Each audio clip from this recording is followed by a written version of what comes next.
Wanted to give you some tips or some reminders about when you do some writing. I hope that you're taking some time to write while you're at home. Draw pictures about things that you're doing. I would love for you to share them. You could draw pictures of what you're doing and write about it, and you can post it on our Facebook page.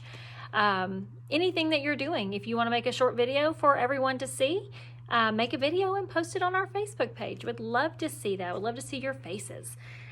So here's a couple of reminders about writing. Remember, you are all writers and illustrators.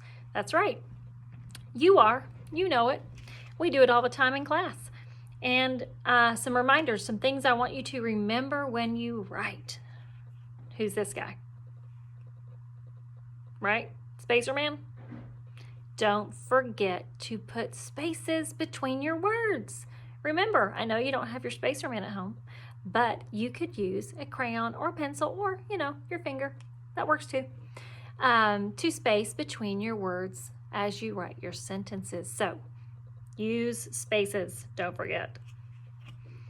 All right, here's your Fix It Up checklist. Now, I'm going to get real close and you're not going to be able to see me, but I want you to see this. Remember, these are the things that we do when we write in school, so I want you to do them at home too, right?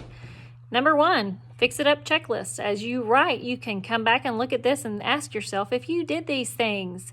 And if you did not, you can correct them. So, Number 1 says, starts with a capital letter. Does your sentence start with a capital letter? That's the only letter in your sentence that should be capitalized unless it's somebody's name, right? Just like here, it says, here is my dog. It's hard for me to read backwards. Here is my dog. And it has a capital H. And everything else is lowercase, right? All right, so start. You're starting the race. You're starting your sentence with an uppercase letter. Okay, number 2 has spaces between the words. Just what we talked about. Spacerman, did you put spaces between your words? Did you? Check and see. All right, number 3 has punctuation at the end. That's right. You have to, if you finish the race, you finish your sentence, you have to have a punctuation mark at the end. What's this guy called again? Does anybody remember what this dot is called? Oh, I hope you said a period, because that's what it's called. And we use those to end a telling sentence. Don't forget, there are 2 other punctuation marks we can use, but we need to make sure we have something at the end of our sentence. And last, number 4, contains mostly lowercase letters. Just what we talked about way up here. All the way down here, right? Lowercase letters in the rest of our sentence. So these are the things that we look for, that you're supposed to go back and check when you write.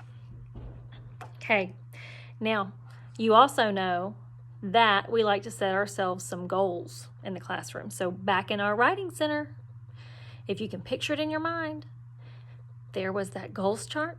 And you guys move your name around as to what goal or what thing you want to work on.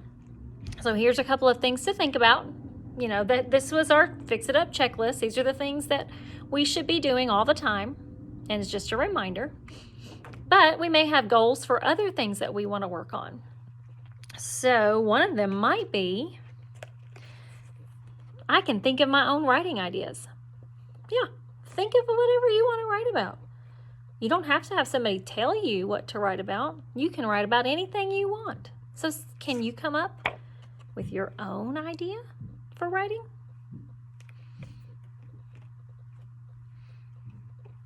I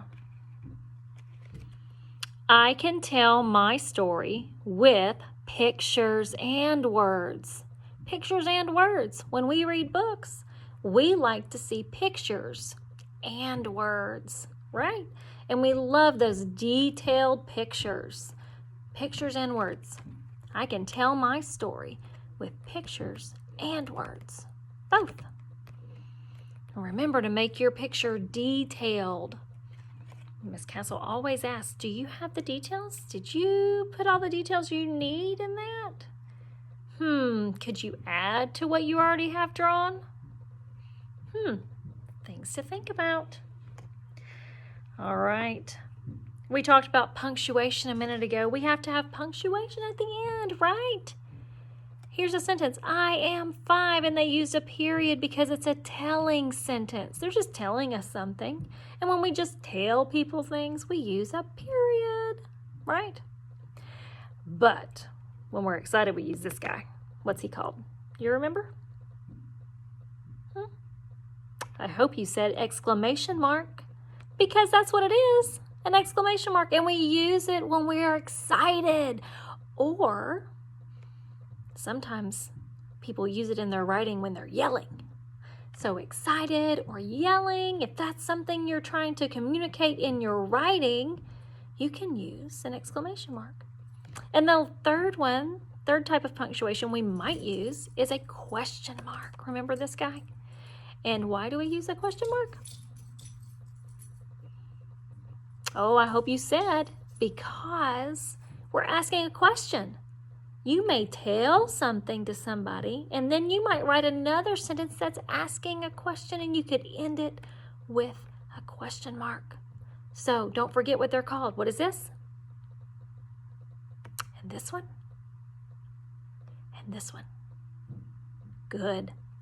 Remember those. And let's see. Oh, lastly, the last one is when we write our words. I can spell words correctly. Is this going to be your goal? Maybe. I can spell words correctly. Like this word. What's this word? Cat. That's right.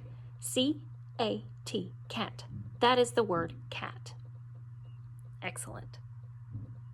So, some things you could do, if this is going to be your goal, some things you can do to help yourself is use those sight words.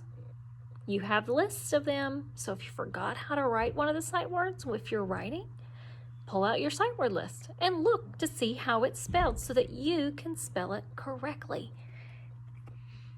And the other thing you can do when you're trying to spell words correctly, if you have an adult nearby, write the word yourself and then ask them if you spelled it correctly. And then they can help you if you did not, and you can fix it. That's why we have erasers. We all make mistakes, so we can erase and we can fix it. So, I hope you are taking some time to write every day. Doesn't have to be a long time, but it is something that you should be doing, as well as reading. Reading and writing daily is a wonderful thing to do. So I hope you're doing it, because if you were at school, we would be, right?